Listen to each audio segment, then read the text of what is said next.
Hey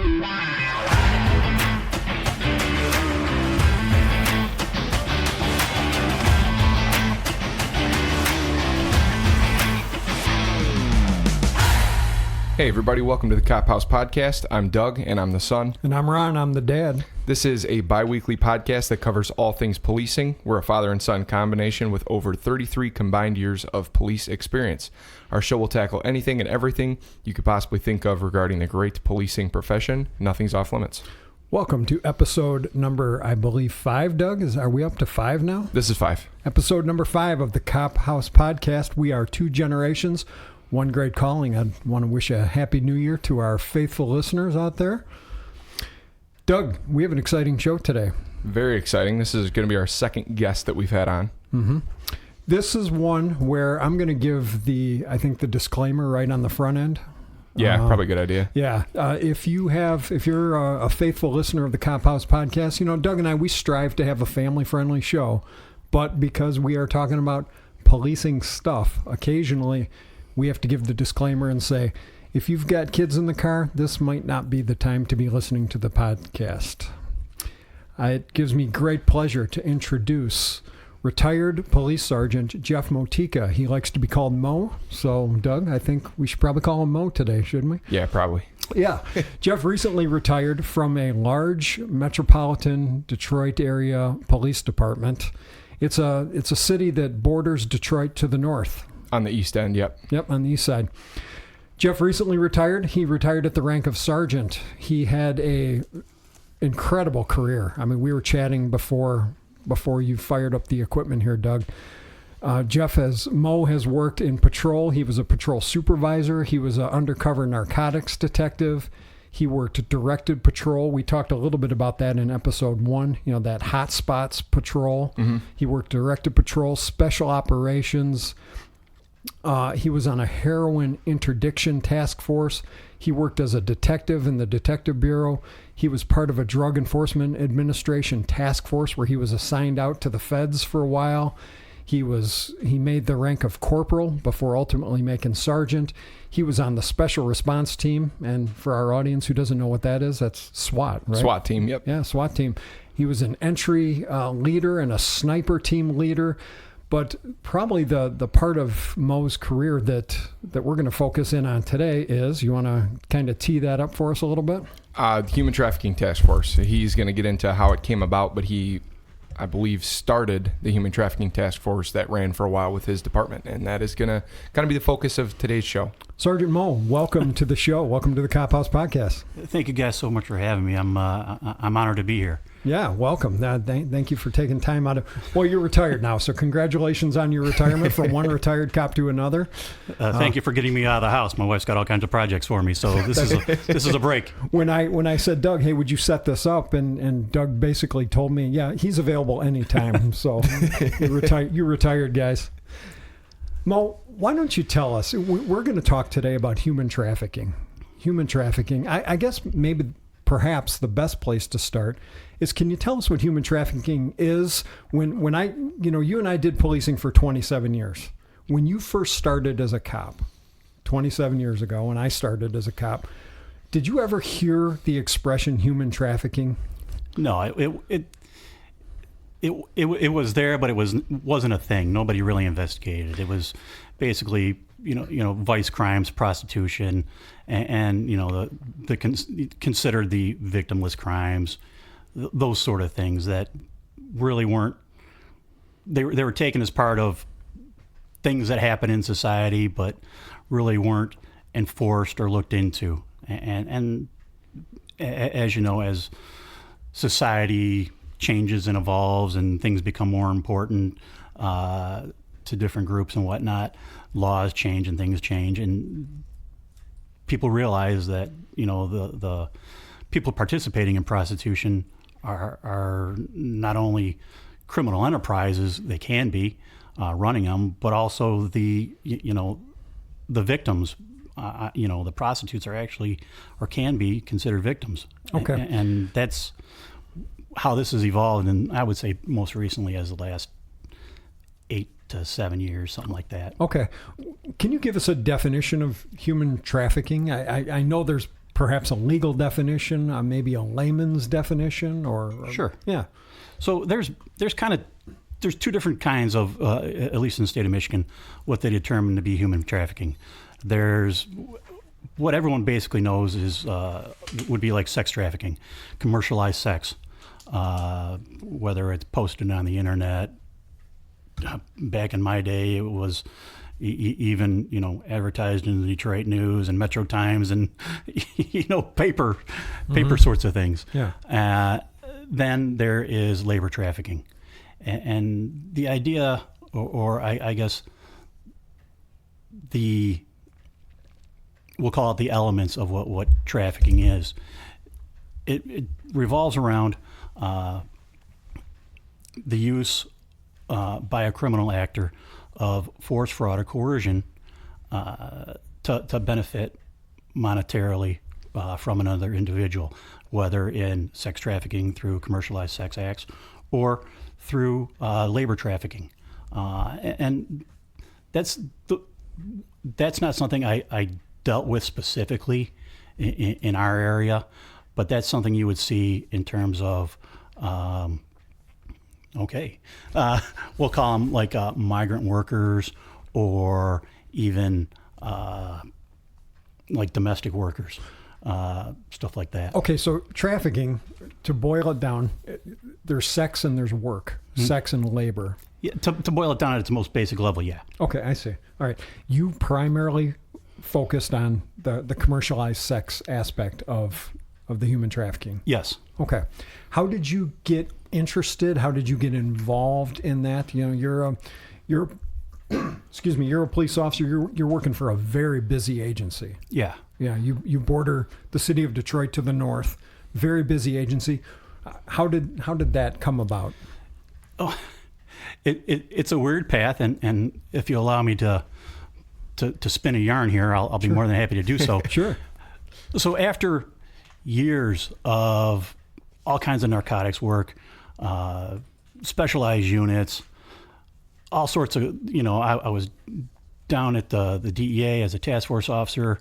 I thought I was on top of my game. I was running hot, high speed, low drag, doing all the cool, fun stuff that you see in the movies, and I was just on fire, having the best time of my life.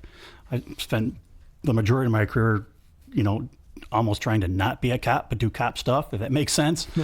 And then I was promoted, and at our place, a promotion is to a corporal, which is also synonymous with a detective position. Now, I'd been running cases in the narcotics units, special operations units, in the DA, running cases, so I knew how to detect or investigate, however you want to call it. Right. So basically, it's a contractual issue. We can't have detectives working in task force. So it was like, hey, congratulations, you're promoted. Come home, shave, learn how to tie a tie, and come to work and sit at a desk. Take a shower. Get rid of the earrings. Take a shower. Right. I'm teasing. And so it was a 180-degree switch in terms of what my life was, living out of a car and, up all hours of the night, chasing people all over the place and doing all those things that I considered fun at the time. So now you tether me to a desk and say, here you go. Well, of course, low man gets all the crummy assignments. And for me, it was, it's been called a million different things. But it was basically family investigations and kid things. Now, occasionally you'd get the the serious crimes involving kids, and that would be CSCs against kids. And for our audience, that's a criminal sexual conduct, CSC, criminal sexual conduct. So go ahead. Yep. Or child porn, threats, school threats, but basically the majority of them were and They have their place and importance. At the time, I didn't. It wasn't my thing. Timmy hit Johnny on the playground, and they want to file a complaint. okay. You had just spent a number of years kicking down doors and catching drug traffickers, and now here you are. Yes. Dealing with school-related things. Stuff. Yeah, curfew violations and things of that nature that, in hindsight, I handled my job professionally as I should have, but it just wasn't exciting to me. Okay. And right about this time, I started hearing things on the news, human trafficking this, human trafficking that, and I didn't really know what it was. I go, well, this just seems kind of interesting. I mean, trafficking, drug trafficking, yeah, it's got to be pretty close, right? So I started educating myself, and there wasn't any real education classes, training, police stuff that you could readily look up and go to your local academy and say, hey, I want to take a human trafficking class. How do we do this? There was nothing like that. So I'm online and I'm, listening to online podcasts and, going through these classes. I got, I think, maybe 30 credits from some nursing school in northern Minnesota from doing all their podcasts and online learning things. Yeah. And I'm like, okay. So, but I took all kinds of different things and learned all these things. I'm like, oh, this is pretty cool. And then this class pops up out at Oakland Police Academy. They brought in this guy, Brad Schoenleben. He's a prosecutor in Orange County, California. And I encourage anyone, if you have the opportunity to go to one of his classes, do it. He is in high demand. Don't ask me how to spell his last name, but the guy is top notch. He really inspired me, and he inspired me by basically kicking me in the gut. I went to this class with just with myself and at the time our intel officer. Like, yeah, this would be pretty cool. Let's go check this out. And basically, he goes through his spiel and talks about all these things, and I came out of there sick to my stomach because I realized that when I was a narcotics officer, I was part of the problem. How so? So when we're, you go in and we don't, in police work, we don't make things. We don't make widgets, right? We produce numbers, and the numbers are arrests or amount of dope or guns or whatever it might be, right? That's the tangibles that we can bring in. It doesn't matter how many traffic reports you take because, hey, right? That's not something you hang on the wall. But those tangible things that you bring in, the arrests, are what's important in some places and things. So in the dope unit, I don't have any deals going. What do we do? Oh, let's call a girl. Let's go down to 8 Mile and pick up a hooker on the street. Okay, pick one up, do whatever it is. Go to a hotel, pick up a girl, call an ad. This is right as the internet was just kind of starting up. So internet ads were not like they are nowadays. Because you're old like me. Yes, very old. Yes. But like I said earlier, you could find ads in the Detroit News, the Metro Times, pamphlets, anything. Girls on 8 Mile. It was crazy, and the problem was we were so focus driven, we didn't pay attention to what was right in front of our face. So just to clarify, you were going down to in an attempt to make a prostitution arrest. Yes. Not substantiate, but you had alluded to the numbers. Yep.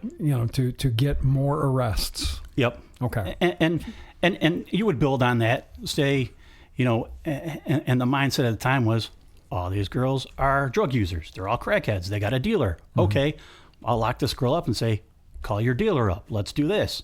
And maybe it worked a handful of times. Maybe it didn't. That didn't matter. But I realized that there are so many times when there was a pimp who was there that we didn't even pay attention to. The guy who drove them, the guy who was picking them up, the guy who probably had a bunch of dope or guns in the car, didn't really make contact with him. Didn't matter. We didn't know. We just didn't know. And I left that class and I was like, oh no, I'm part of the problem here. So that really shifted my focus on how do I right these wrongs of all these things all these people I let fall through the cracks and basically used for no good reason other than a stat.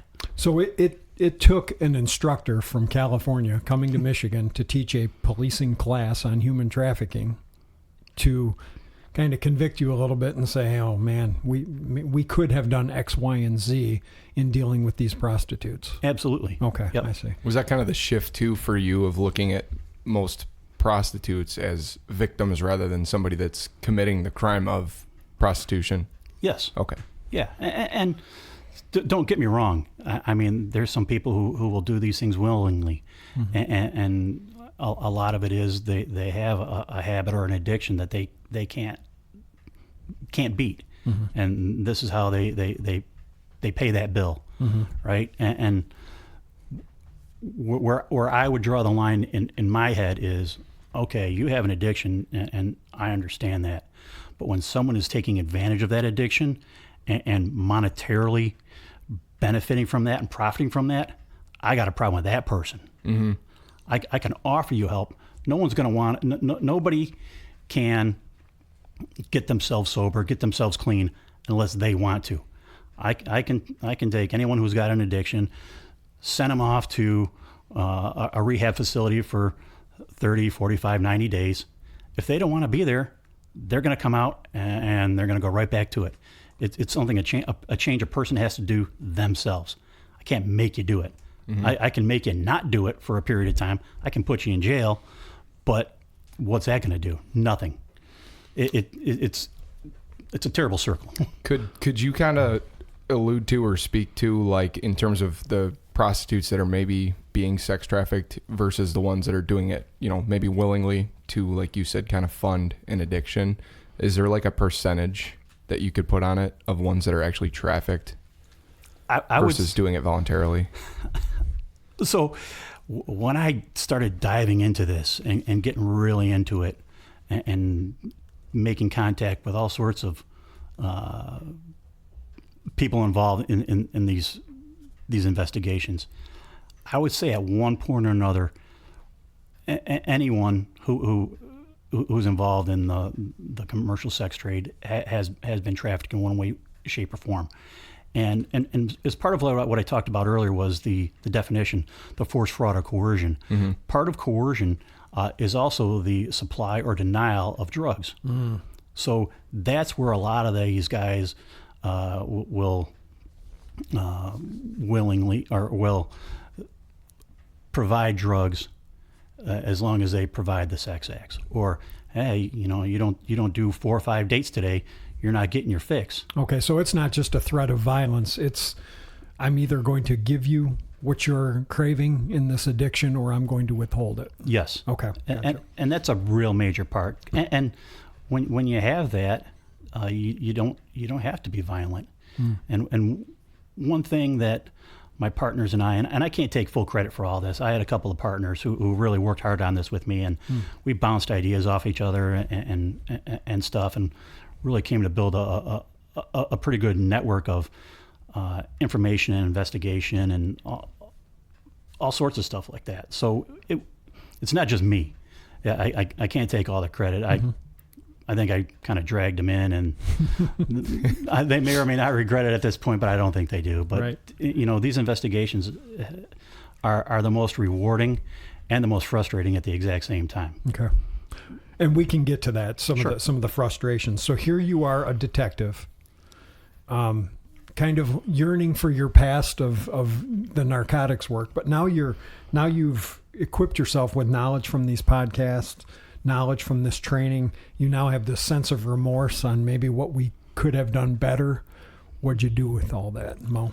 So, and I started paying more attention to cases that would come across my desk, and not just, in the detective bureau, you get your case and you deal with it.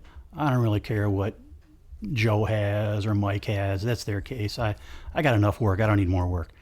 And I started looking into other cases and reading everybody else's case, and I come in early, and it was it was a lot of work, but I'm just reading and going, okay, what's here?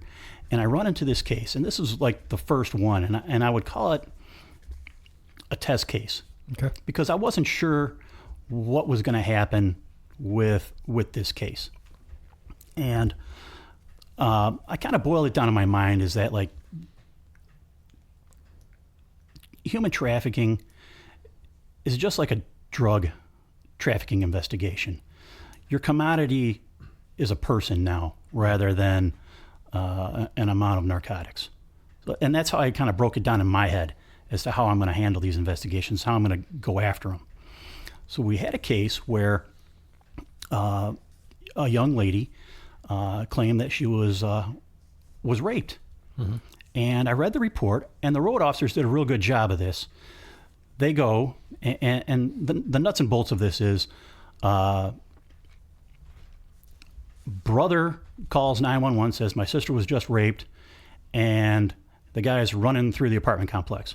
This is an apartment complex where they had basements, storage areas, mm-hmm. and some of them were connected to other buildings, whether it was actual doors or we'll call them self-made doors mm-hmm. in these apartment complexes where they just bust a hole through the wall and you can get on through. Okay. But, and the guy's running through the complex.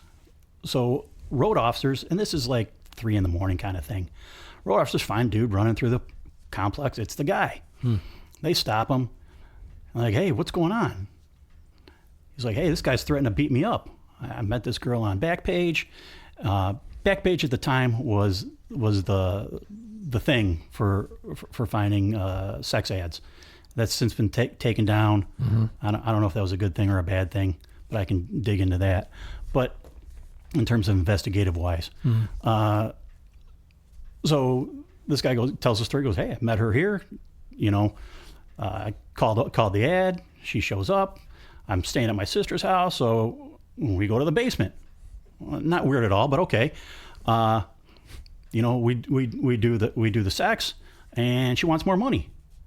He's like, I'm not paying you any more money. She goes, well, my boyfriend's gonna come in here and beat you up till you give me more money. So that's when the guy's like, I'm out. Takes off, runs through the basement, and does whatever and gets caught. Mm-hmm. Well, I've got an alleged rape charge. I have a suspect who they talked to and identified, but they didn't arrest him. They thought something was up. Mm-hmm. I'm like, okay, I can see where this is going. The patrol officers, yes. they thought there was more to the story, so they didn't make an in-custody arrest. Right. Okay. They had all his information. We knew who he is. We could seek a warrant later if need be. I'm like, okay, cool. So I start digging. And, they have everyone's phone numbers, all the horsepower you need to put in the report. Phone numbers for the girl, the phone numbers for the brother, boyfriend, pimp, whatever he is at this point in time, because he's identified himself 2 different ways to officers. And I'm like, okay. And he was the caller? Yes. Okay. All right. Yeah. So I know it's you can't make this stuff up. I wish I could. Mm-hmm. Right. So I start digging in, and I go, well, the guy said he found her on Backpage. So what do? I go to Backpage, mm-hmm. and I'm scrolling through, and I find this girl's ad. I'm like, okay, well, because I've done dope investigations and all these things. Oh, well, there's a phone number for the ad. Okay, well, I start playing with the phone number and open source stuff, maybe some, and I did some MDOC stuff. Well, the phone number for the ad is this registered sex offender on parole's personal cell phone. Is MDOC thing. Michigan Department of Corrections. Yeah. Yep. So he's on parole, and he's a registered sex offender. And his phone number is the number for the ad. I go, well, that's weird. And she's got pictures taken up, selfies, right? And in a selfie, you take it in a mirror, and she's got this crazy bedazzled phone. Okay, cool. So I call her up, and I say, hey, can you come in and talk to me about this? I'm just curious as to what's going on and how this all worked out. So she comes in, and we're talking, and I ask her what's going on and this, that, and the other. And and she's kind of all over the place. Not a very good interview, or I should say, not a very good liar. And when people come in, they always have their phone in their hand, and she's not carrying this bedazzled phone. So I go, is this really what happened? And she's like, yeah, this is 100%, officer. This is what happened. I go, okay. So I printed out the ad and call her, and I'm like, so what can you tell me about this? And she just sinks in her chair. She goes, I goes, I don't really know. I go, What do you mean you don't know? You confronted her with the back page ad? Okay. Yeah, she's like, I don't know. I go, okay. I go, well, I see you have your phone right here, and this is like a brown cased iPhone. Where's this phone? Is this your phone? She goes, yeah, this is my boyfriend's phone. I'm like, so my ears perk up. I go, your boyfriend's phone? Well, where's your phone? Oh, he has it. Oh, that's okay. Where's he at? Oh, he's in the lobby. So I'm like, wait, what? So hold on. I have my potential pimp with your phone in the lobby who drove you in here. And I'm like, this is crazy. Connect the dots for the audience, Mo. Yeah. Why is this crazy? I think I know where you're going with this, but just let's assume our audience not being police folks. What are you starting to put together here? So I'm putting together, number one, this is a control factor. He brings her, he takes her everywhere she goes. He's in charge. That's how this works. He's the pimp. He controls her phone. He controls who she talks to, and he's in charge. He's running the show. He gets her back and forth to places. He probably took her to that date and was going to take the money as part and parcel of this is how this works. So he's basically pimping this girl out. Because ordinarily, people don't give up their phones. No. And now, is this something you remember hearing from this training that Brad conducted, this Brad guy, or something, or being a cop, you just kind of put that together? Okay. Yeah, I mean, none of us, our phones don't leave us. I don't leave my phone with my wife. I don't do, that's just not how it works. Right. Your phone's your phone. It's almost an extension of your body nowadays. Okay. And so I go, tell me what really happened. And she tells me, she goes, yeah, we put up this ad. He said we'd make some extra money and this and that. And, I'm, oh, okay. So this was his idea. She goes, yeah. I go, how many of these how many dates you've done? She goes, this is like the second or third one. I go, okay, cool. This is all recorded, audio and video. And I go, so here's the thing. I go, we got this guy. He was your date, right? Yeah. Did he pay you? Oh, no, he didn't pay me. Oh, okay. Well, the prosecutor wants to charge this guy. And you're going to have to come in and a witness and say that this is what happened and that, this is, what you originally said was not the truth. She goes, no, I don't want to charge this guy. I don't want anything to do with it. I go, would you mind, we'll call it, how about write out an apology letter? Like, hey, I'm sorry, I lied, this, that, and the other. And she does. I go, perfect. I go, hey, quick question for you. I go, as part and parcel of this, you mind if we do a forensic dump on your phone? So, and a forensic dump would be, I got consent to, it basically downloads everything that's on your phone and you can look at it on a computer. Text messaging, social media sites visited. Everything. Et cetera. Yep. It's a copy of your phone. Got it. And she's like, yeah, no problem. I go, well, can I get your phone? She's like, yeah, sure. I go, where, your boyfriend has it. She goes, yeah, you can ask him for it. So I go out in the lobby and here he is. I go, hey, you got her phone? He's like, yeah. He goes, she needs it. Oh, okay, here you go. So I come back and we dump the phone. And that takes a little bit of time. So I get my information and this is how this goes. I send her on her way. I wait for the phone dump. I go through the phone. I go through the phone information, and I kid you not, they got this Backpage in it. And at the time, before the feds shut down Backpage, it was based in the U.S. So you could send them a search warrant and say, I want this information for this specific ad. And each ad had a serial number or a phone number attached to it, or however, whatever they would use. And I would use different language to get these search warrants. But it would give you like every ad ever placed by the person who placed any specific ads. So she had ads in, Sandusky, Ohio, and Detroit, and kind of all over the place. Well, they go down to Cedar Point and they need extra money for the Fast Pass or whatever. I don't know. That's how that works. Fine. So I get the phone and I go through this guy's internet searches.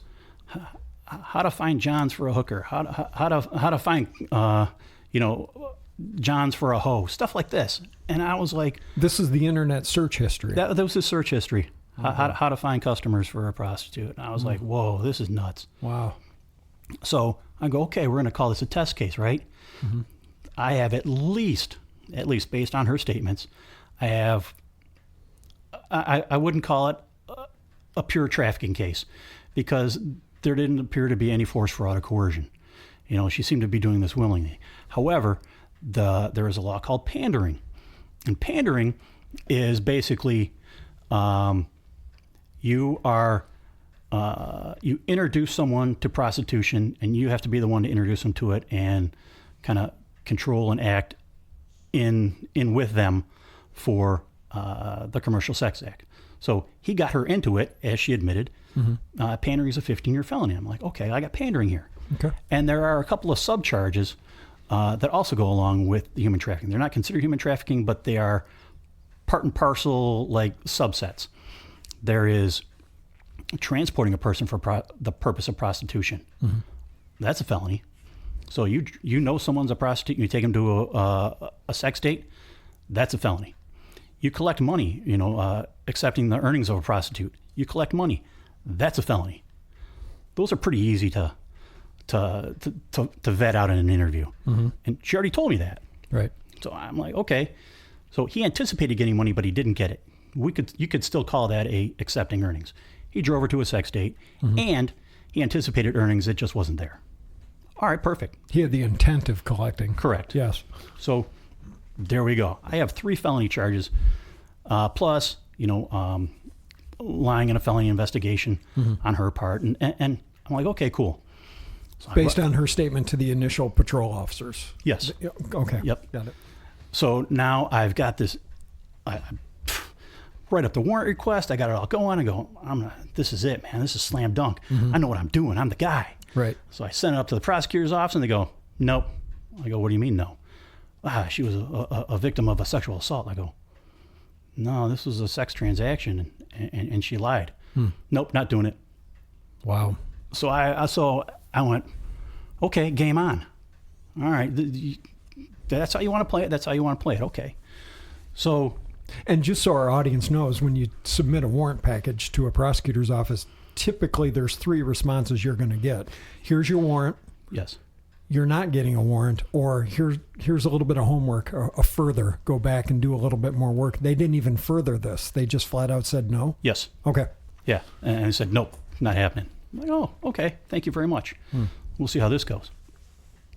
So as I continue to, muddle my way through the family investigations, I get an investigation where a young lady is arrested for resisting obstructing officers at a hotel at, gosh, I don't know how this happened.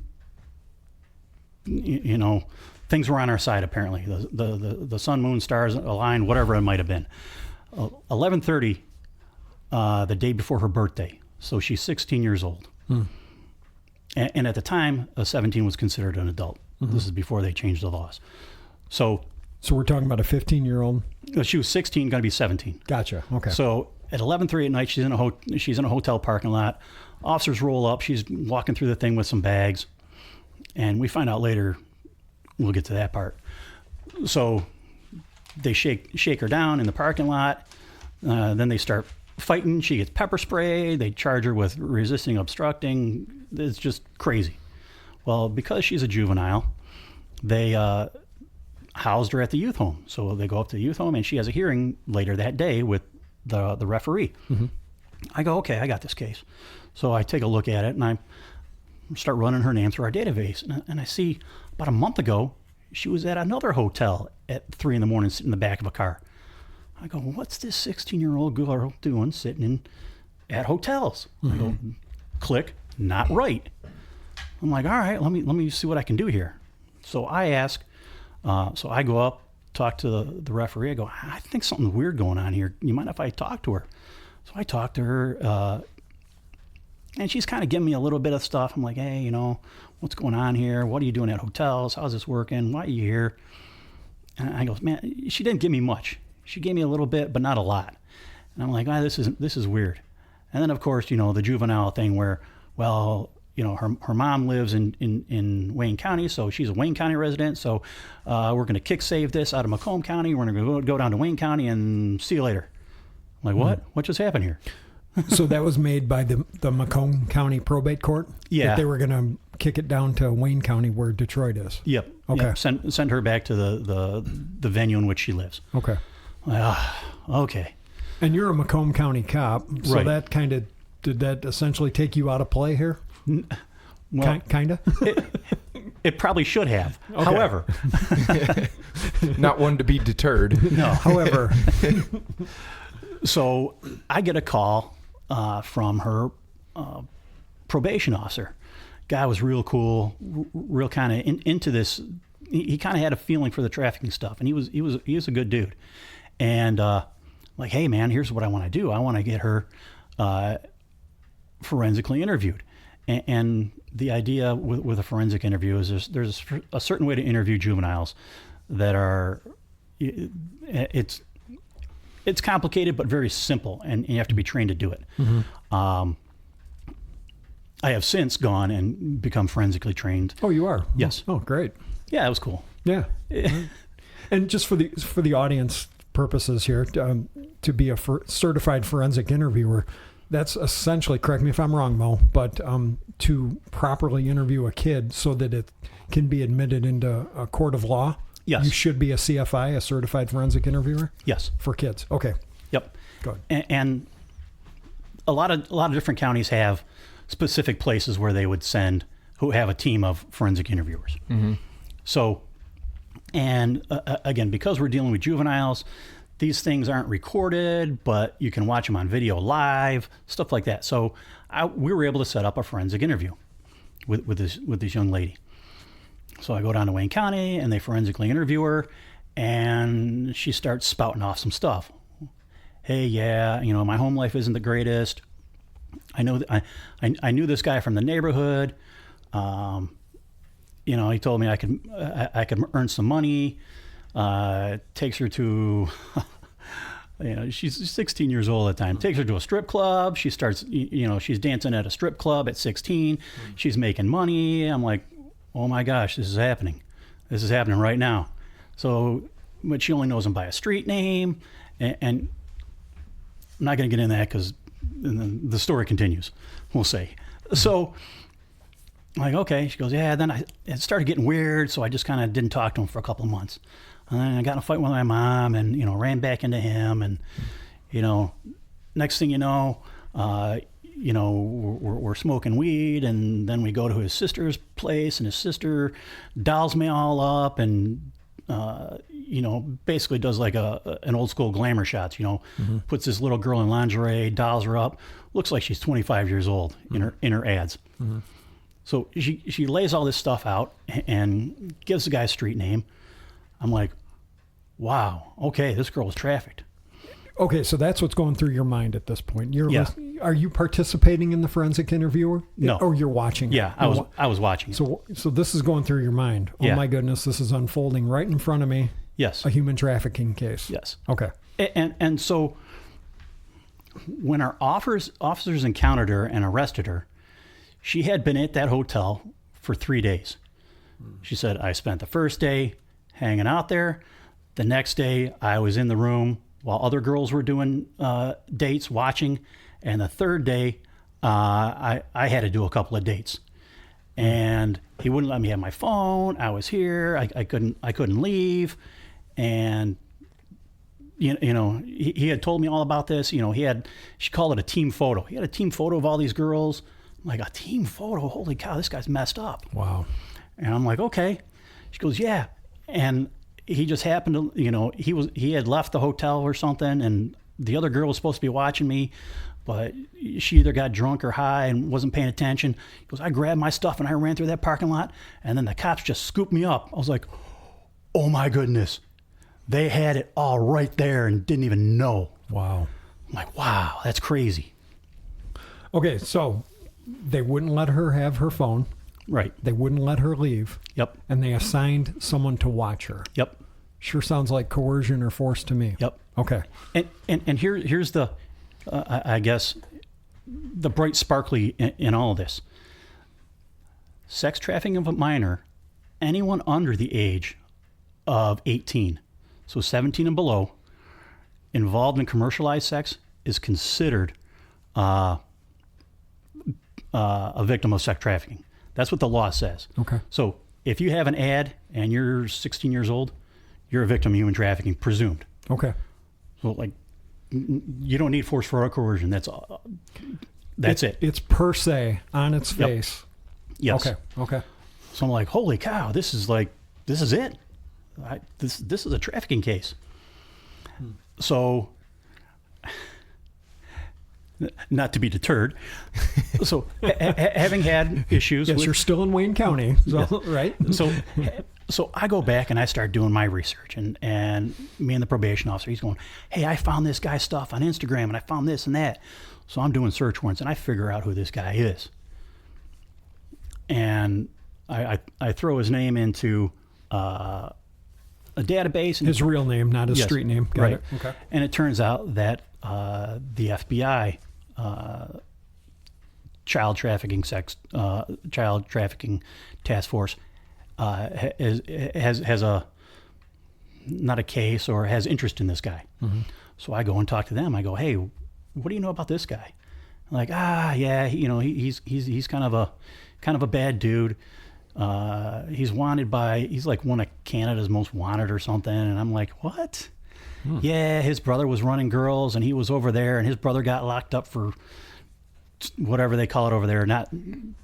It was trafficking, but they call it something different. And in Canada, they call it something different. Yeah. Okay. I don't remember what it was called at the time. And so when his brother got locked up, they gave me this, he went over there to run his brother's operation. And they gave me this report. I mean, it was probably like 4 inches thick. Mm-hmm. Reading the Canadian cop report was a little different for me because it was weird. Mm-hmm. But essentially, one of the girls that they were working had gone rogue and left out and went to her family's house. This guy tracks her down, finds her in some apartment, goes in and does horrific things. Beats her up, ties her to a chair. Then there's some Canadian SWAT standoff or something with the guy. It's crazy. I'm like, what is this? And this is the same guy. Yes. That was my question. Not the brother. It was him. Yes, it was him. So they gave him, they charged him with a bunch of stuff, and for whatever reason, either he got back in the country or let him leave out or something. And evidently, like, their warrants expire after some amount of time. It was weird. A warrant like that expired? Okay. They didn't want him. They didn't want him eventually. So the Canadian authorities yeah, it was weird. Didn't want him. Wow. Okay. It was I mean, it's crazy. So it's America's problem now. Yeah. So, yeah, okay. What was like the time, like how long had it been since that, if you know? Maybe 5-6 years. Oh, my. That serious of stuff was already expired that they didn't want him. That's wild. Yeah. And this guy's been doing this for obviously 5 to 6 years before I even run into him. So I get a hold of the FBI, and they're like, yeah, we want to take your case. I'm like, well, I don't want you to take my case. This is my case. So instead of calling my local prosecutor, I call the Attorney General's office. They have a trafficking task force. The Michigan Attorney General's office. Yep. Okay. So I get hooked up with the prosecutor up there, and I go, this is what I got. And they're like, oh, yeah, FBI has been trying to work on this guy. Problem is, he's got, we've got like one other witness who's an adult, and, it's tougher with the force, fraud, and coercion, and this, that, and the other. And I'm like, well, this girl's 16. They're like, yeah, they're all like, we want it. We're going to run with this. So I give them all my stuff. I'm like, hey, that's fine. We get this guy locked up. That's what matters here. So over this time, I built a rapport with this young lady and her mom. And, mom's so thankful. And, they got the girls, going through therapy and stuff like this. And I don't know, a month or two go by. I don't hear what's going on because they pulled my information, and the AG's office is going to do their thing. And I'm just waiting. And I get a call from mom. Did the AG's office issue a complaint and warrant? Yes. And so he was in custody, or at least arrested? Not yet. Oh, not yet. Okay. Not yet. He was still in the wind, but they had the warrants issued. Gotcha. Okay. And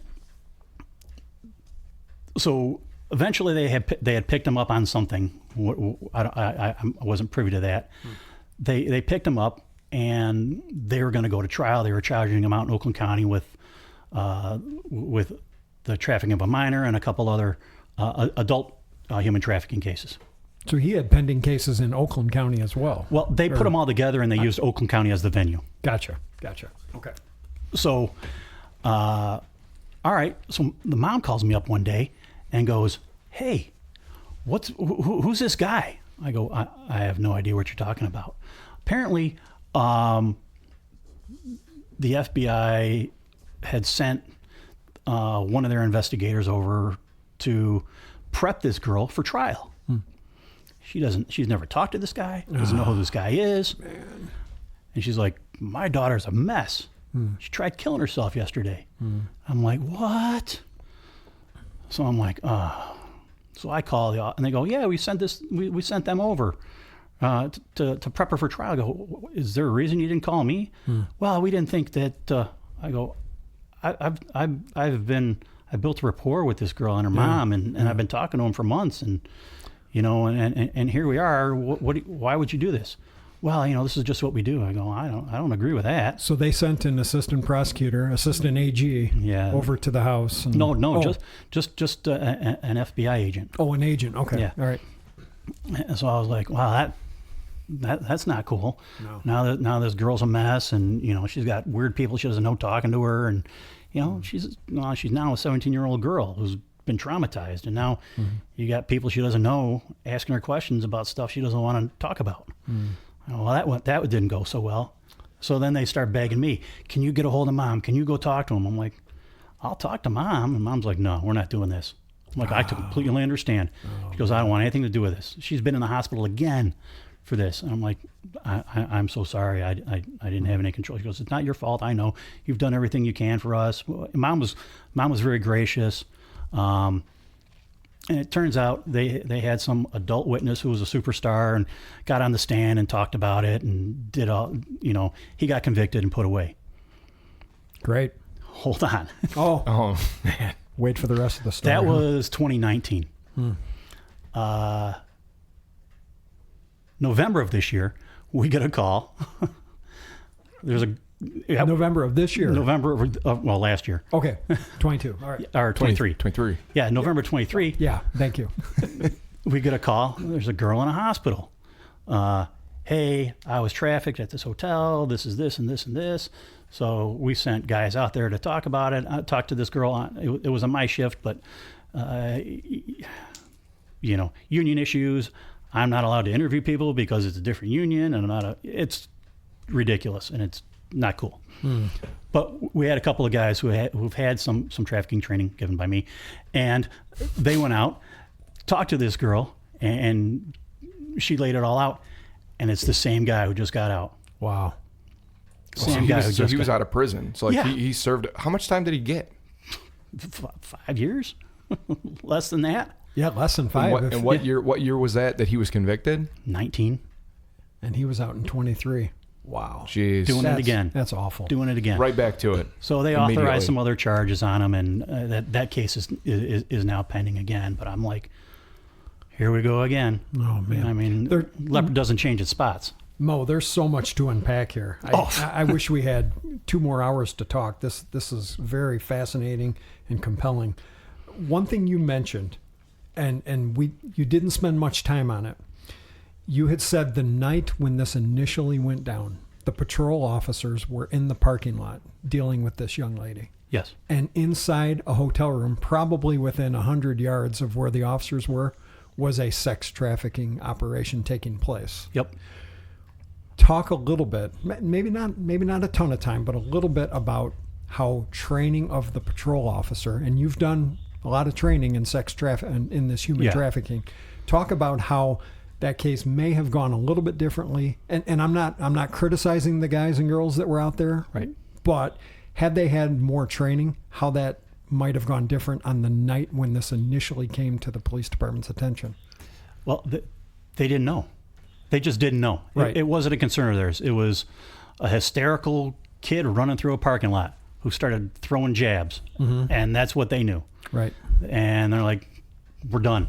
Pepper spraying, we're done. There's nothing else to do here. Resist, obstruct, on our way. We're off. Yep. No other backstory into what's going on here. Why is this happening? What are you doing here? Right? It wasn't any of that. She was just hysterical. And hindsight, looking back, go, I know exactly why she was hysterical. She just freed herself from captivity. Sure. And just running. She didn't know where she was. She had no idea where she was. When I talked to her, she's like, I don't know where I was. Okay. Can you talk a little bit about what kind of training you've done in the past for, episode 1 of the Cop House podcast, we talked about patrol and how critical training is for the patrol officer. And the patrol officer is the initial officer usually to come in contact with the public. Can you talk a little bit about what kind of training might have been helpful for these officers? And I'm not being critical of them. No, but what I would say is, number one, know that this is a thing. Know that trafficking is a thing. And a lot of people still dismiss it as, they're just crack whores, and that's all they want to do, and that's all they know, and that there's nothing going on here, nothing I care about, right?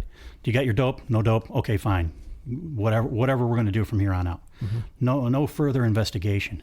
And, well, why would you do further investigation? Well, because it takes time, it takes effort, it takes maybe a little bit of compassion.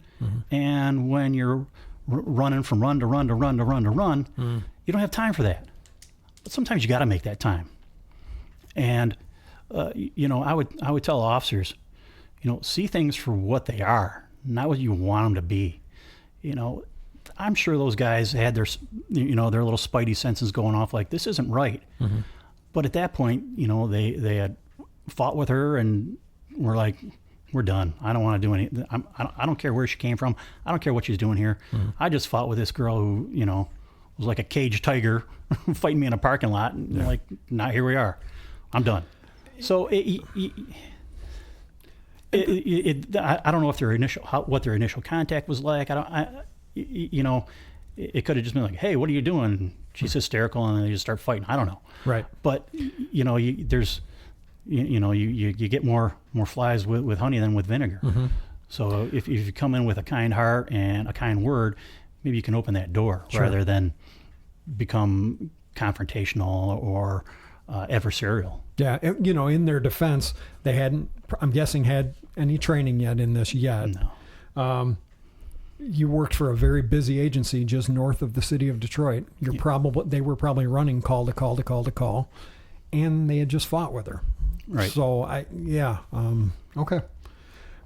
Any lesson that was learned with respect to the FBI agent? And we don't want to be critical of anyone and their investigative techniques, but can you speak a little bit about coordination of efforts it would have been wonderful if that agent had reached out to you and said, hey, sure, could you go with me? Yeah, and I wouldn't say that was even just the agent's fault. I would say it was an overall system issue where, we view her as, we view this girl as a victim, but now she has to be our witness.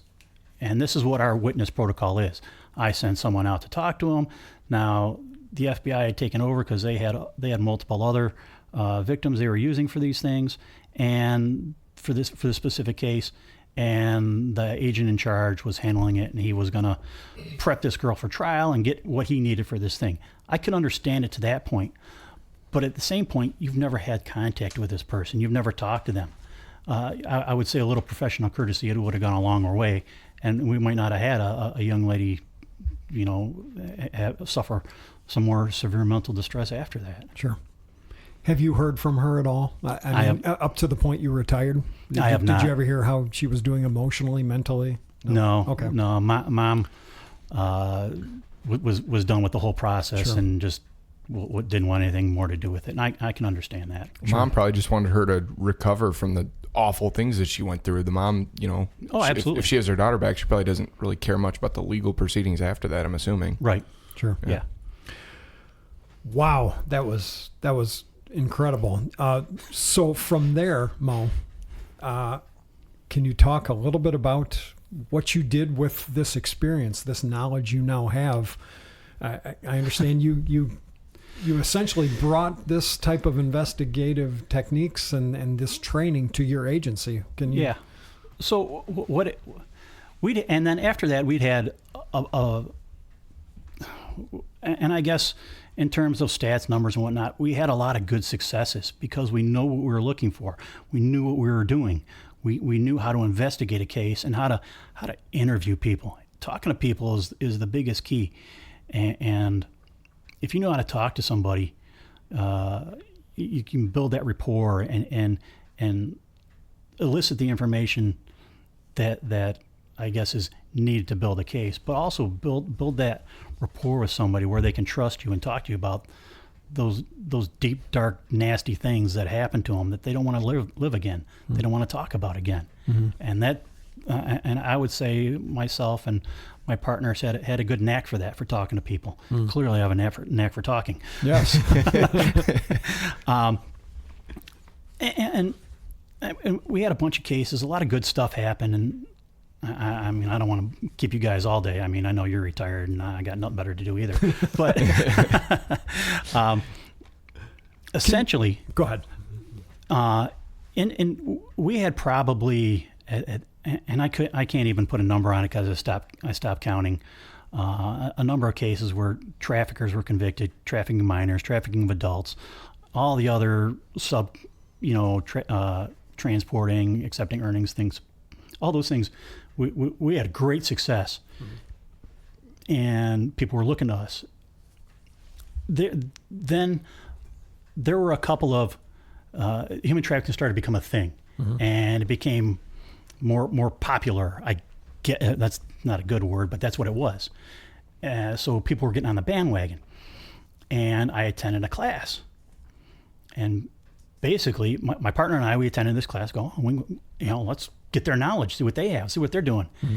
And it was bad. Mm. It was horrible. It was probably one of the worst classes I ever went to. Mm. And I was so... Were they teaching bad technique? Were they teaching... Did it lack compassion? I mean, what made it bad? They weren't doing trafficking. Okay. They were doing John stings, and that's part and parcel of it, but that's...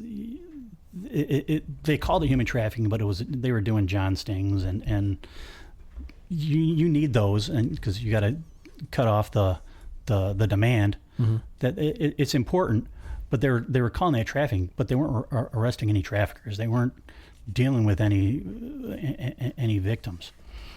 And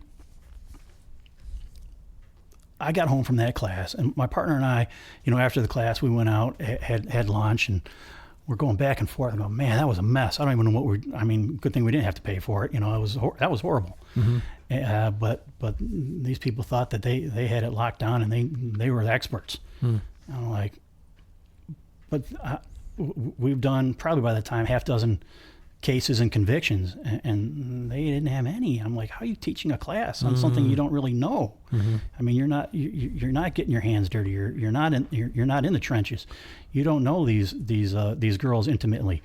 You don't know them. I mean, they don't have your cell phone number where they call you. I mean, mm-hmm. we had built a network of girls that were in between pimps and doing things on their own and doing things on it was crazy. It was a crazy time, and I'm sensing that this bad class inspired you and your partner. I'm sensing that. It did. Okay. It did. And unfortunately, I came home and, sitting out with my wife and complaining. She's like, if you think you can do a better job, do it. I'm like, wives. I go, what does that mean? She goes, if you think you can teach a better class, then do it. Mm. I'm like, I don't know how to do this stuff. She goes, you know how to talk to people. You know how to do this.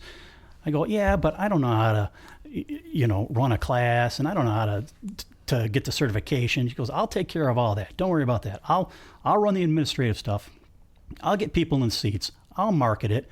Do this. We'll get you the state certification to teach a class and have it approved by the state for training and all that stuff. And she did. We need to have her on the show, Doug. I'm sorry. Go ahead. And she was a huge support, and she told me put my money where my mouth is, and we established a training group. Okay, that was my question. Yeah. Did this ultimately resulted in you starting a training LLC, or yep. did you? Okay. Yep. All right. Yep. Is that something you still do? No, and like everything else, the pandemic come around, and we actually had 3 or 4 trainings set up all over the state, ready to go, and trainings were shut down, in-person training, and then other things became more important than human trafficking investigations. Whatever those trainings were, it was not human trafficking. So, having a lull from that just kind of soured the experience. Gotcha. Not to kind of derail anything, but if somebody wanted to seek similar training or good human trafficking type training, I mean, do you have any recommendations or anything that you know of for anybody who might be listening and actually working in law enforcement that wants to find that? Ben Schoenleben. Okay. He comes out like maybe once a year. I'll look him up. I'll get Yeah. the spelling, and we can drop it on our social media. Yeah. Yeah. Yeah. I know he had done one last year too, and we sent some guys to it from our place, so it was beneficial for them. I don't know if it's something I want to start back up or not, to be honest with you. It was a lot of work, and but I gained a lot from it. You just retired recently. Yes. So, yeah, I guess from one old retired guy to another, maybe don't jump into something right away. But, Yeah. If 4 to 6 months from now you're still feeling... Mo, you have so much knowledge and experience that could be shared with police agencies as well as young cops who want to Oh yeah. put these creeps away. Sure. If you're still feeling it 4 to 6 months from now, maybe Let us know. We'll plug it. Yeah, we absolutely will. Yes. Yeah, it's it was a lot of work, and we and the essence of that training was, it was basically, we would talk about our cases and how we would build a case and how you could get to these investigations, how you find them. I mean, it was soup to nuts. How to run a sting, how to set up ads, it was very in depth, and we got a lot of great reviews from it. In fact, we actually had a survivor come to one of our trainings. Let me stop you. What do you mean when you say the word survivor? And I was corrected on this. Okay. And I was waiting to get to this point to bring this up. Everyone calls these people victims. And I had a survivor come to my class, and she runs a survivor organization, a nationwide survivor organization, and come to my class and taught the class, did the class. After the class, I go, "What do you think?" She goes, "Don't call us victims." She goes, "Call us survivors, because we survive every day, every minute of every day. We're surviving this, and we're continuing on." I'm like, "Deal. Okay. Survivors. All right. You're survivors." Sorry I interrupted you, but No, I no, felt no. that was important for our audience to No. know why you use that word. Absolutely, and that's the proper way to address these things, right? And that's a hard sell to a lot of people. It's a hard sell to the prosecutor. Well, this is a survivor. No, she's a crackhead. No, she's a survivor. Whatever that trauma is she's going through, she's surviving it. Maybe she's not surviving it the way you think she should. Her survival is an addiction, perhaps, at this point. Maybe her survival is finding a way to be clean.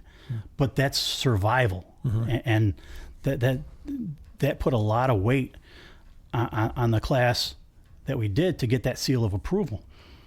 And, she said, "You guys have a great class. That's the one thing I would change." And we changed that, and we tweaked a couple other things. But, to have someone who's been through these events and to say, "Yeah, you're doing it right," that was a good thing. That was powerful. What great feedback Absolutely. from someone like her. Yeah. Mo, in the time we have left, Doug, what do you think? Can we ask him to share maybe a success story that jumps out at him? Yeah. I mean, I think that'd be good. This is incredibly compelling. Does one spring to mind when I say a successful case where Absolutely. that you could share? And this is my I would say our greatest success, because it takes it all and brings it together, and it even mends some of the errors that were made earlier. We had a call. The road guys got a call of a girl who was at the hospital, said that her boyfriend's been pimping her out. So they send a couple guys over. They send the old salty guy and a young hard charger who had just come out of the dope unit and gotten some of our training. Some of the human trafficking Yes. training. Yep. Okay. So so they go in and they speak to her. And the salty guy's like, hey, you getting pimped out? She's like, get out of here, old man. So that didn't go so well. That approach did not work. Young guy goes in and starts talking to her, and then she starts giving more information about the guy, what's been going on, these things. Basically, she's here because, she's been sick for a handful of days. They were from an up north community. They moved down here. They were going to party and live a sweet life, but they didn't have any money. So I got this great idea. You just do some sex dates and we'll make money and we can afford this and we'll move to Florida or whatever it is, right? That's the lie he sold her. Mm-hmm. Okay, so we're boyfriend, girlfriend, but now we're benefiting from this financially.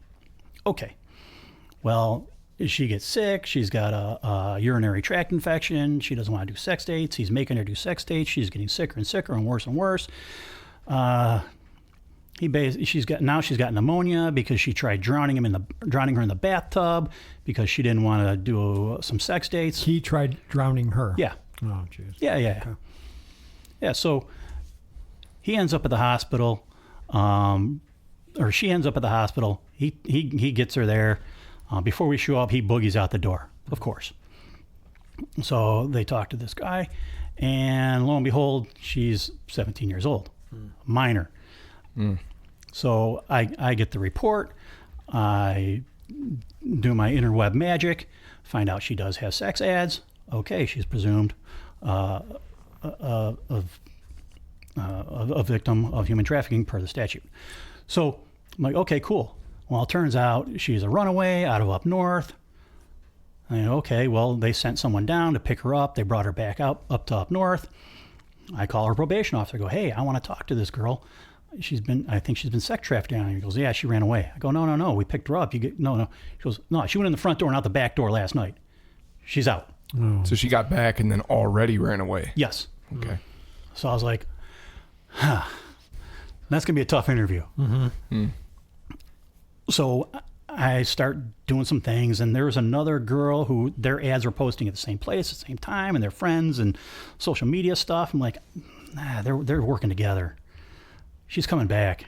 She's coming back. She's gonna find her, and they're gonna come back. Mm-hmm. And lo and behold, we set up a sting. And my plan was we were gonna do a sting with the friend and say, where is she at? We need to talk to her, so on and so forth. Well, lo and behold, we do. Was the friend cooperating with you? No. Okay. No. She didn't know nothing about anything. Okay. Gotcha. But right. But you found the friend on the sting, though? Yes. Okay. All right. Yeah. They were still in our city. So she made her way back down pretty quick. Called her boyfriend, who tried drowning her, to come get her and bring her back. And love. Mm-hmm. So, pardon me. So, lo and behold, I'm talking to this friend, and we're like, she doesn't know anything, or she's not telling us anything. We'll take her in on the prostitution charge and kind of go from there. Well, as I'm walking out of the hotel, here's our girl sitting in a car. Like, hey, I know you. That's her. Yeah. So we go grab her up and talk to her, and she spills her whole guts, all this thing, and I had. By this time, I had been a forensic interviewer, so I'm like, I'm not sending her off to get interviewed. I'm talking to her. Mm-hmm. So my partner and I, both forensic interviewers, are talking to her, and she's laying this thing out, how they came down from up north, and what I just told you. Well, at one point, this guy thought he had some DOP charges, the destruction of property charges, out up north, and he felt that there's no extradition in Kentucky. I don't know why he thought that, but he thought if he fled to Kentucky and he got arrested down there, they couldn't bring him back to Michigan. Okay. Maybe they would, maybe not for that charge, but whatever. That was his mindset. She goes, oh yeah, he's going to go hide out in Kentucky. He just picked Kentucky out of the right out of the Union. Okay, yeah. All right. And these are those little dart at the map. Yeah. Yeah. These are those little things that stick out in your head about the case. Like, that's weird. Yeah. So he takes off to Kentucky. So she's up here with her friend and her friend's boyfriend, who now starts running her. So he's accepting the earnings and this, that. And I go, well, what happened with that? He goes, oh, he Western Union them down to my boyfriend in Kentucky. I'm like, what? Sure enough, I got the information, got the subpoenas, got all that stuff. Thank you for the paper trail. Yes. Yes. Yeah, absolutely. I'm like, yes, this happened. Right. And long story short, I had the AG's office take it. Both guys were convicted. Trafficking a minor, accepting earnings, transporting, all these charges. Both guys were convicted. And it was drawn out for a long time. But this girl, and this is what made it all good for me. She, at the end of the trial, she was like, "You saved my life." And wow. She'd been in contact with me. I haven't talked to her probably about a year, but she'd come into the station and, she's working 2 jobs. She's got a kid. I mean, she turned her whole life around. And that was like the moment for me. I was like, I did something good. Yeah. I finally did something good. I impacted a life and helped this young lady turn it around. And that was like a super proud moment for me and my team. So that was one of the highlights of your career. I would say. Am I going out on a limb here by saying that? No. I would say it is. Well done, you and your partner. Well done. Wow. Yeah, that's awesome.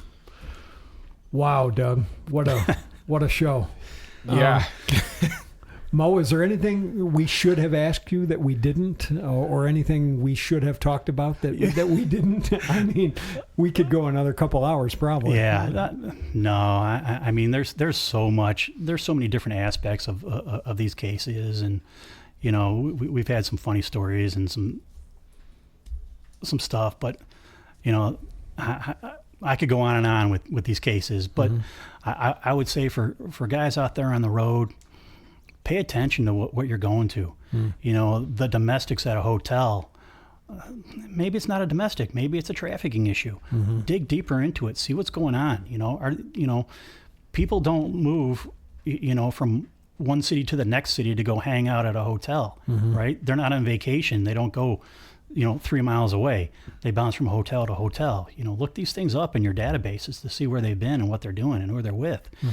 Are they with the same people? Are they with different people? Are these people having charges where they're getting arrested for prostitution, narcotics, whatever it might be?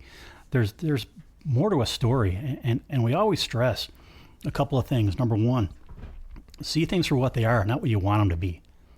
If someone's giving you clues, they'll give you a subtle clue, but you got to pick up on it and take it. Or you can just say, well, I want this run to be over, so it's over. Or can I dig deeper into this? And pay attention to detail. It's the fine details that really get you to that tipping point to build a case and make a case and find that. But above all, try to show some compassion. These are people's daughters. These are people's wives, friends, mothers. They're in a bad spot. They're vulnerable and they've been taken advantage of. And it's hard sometimes to show that compassion in such a hard job, because you see people at their worst all the time, and you're expected to unmess a mess that's years in progress, and that's not going to happen. But you got to see where someone's at that point in their lives, and what can we do to make it better? How can we help this person right now? It's not going to solve it, but maybe it'll put them on the right track. Right. Maybe someday someone will say, "You saved my life." Wow. I don't know. Good advice for for cops out there, man. Well, good advice for anyone. Show a little compassion in life. So, yeah. Doug, anything before we go into our closing ritual here? No, I don't think so. Okay, that was awesome. Mo, thank you so much for being on the show. Yes, this was incredible. We'll have to have you back, because we heard the success story. We heard the Genesis story. How it all started. I'd like to hear maybe one of the funny stories, but here we are at the 1:15 mark. So right, yeah. We're running up on time here. I mean, we could have you back to talk about dope, SWAT. You could talk about anything. Case management, sure. Right. Yeah, right. Doug, you want to plug our stuff that we plug? Yep. Make sure when you listen to this on wherever you're listening to it, please leave a review. Think about that. We usually don't I don't think we've really asked for that in the past, but that does help in terms of making the podcast be recommended to other people. Find us on social media. We are the Cop House Podcast on Facebook. I'm losing my voice here. And at Cop House Podcast on Twitter and Instagram. And to our brothers and sisters out there who are working road patrol, who are working investigative units, who are out there trying to catch bad guys and help people make their lives a little better, we thank you, and please be careful out there. Be safe, everybody.